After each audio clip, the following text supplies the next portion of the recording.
So for many reasons, monks like to face up to fear.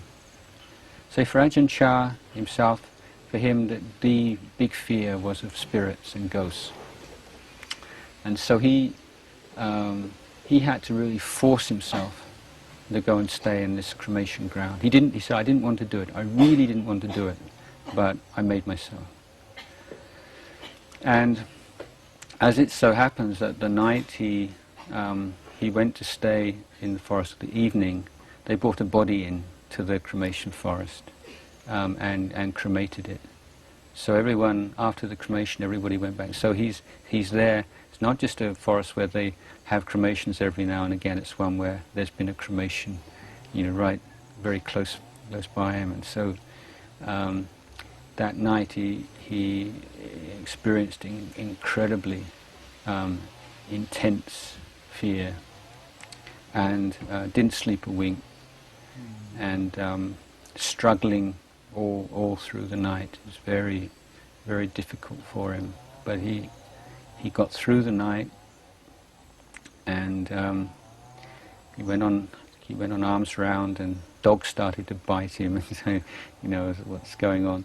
He went back for a second night, and of course during the day you think, oh, I'm through the worst of that now, and it's going to be all right. The second night they brought in another body, and they cremated it really close to where he was staying. And as soon as it got dark, the whole thing started again.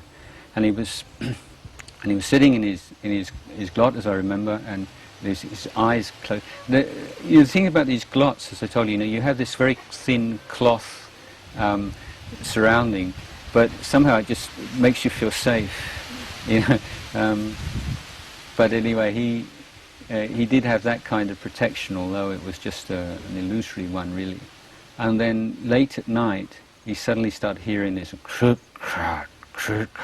and this sound of somebody, it wasn't like an ordinary human being, almost like an animal, but walking on two legs, just walking slowly towards him.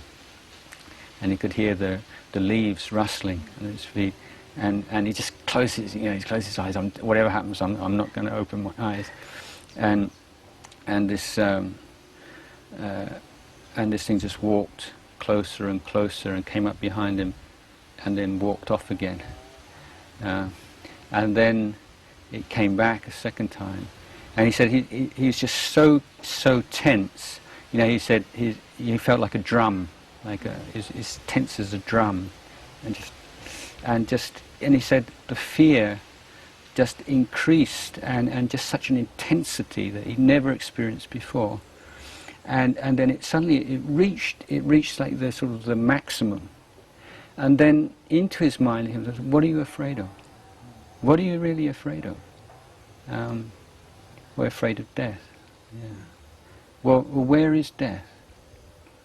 And so this is very common. This in his practice, that in times of crisis, these kind of thoughts would come up in his mind, almost like a dialogue, And so you're afraid. Well, where is death?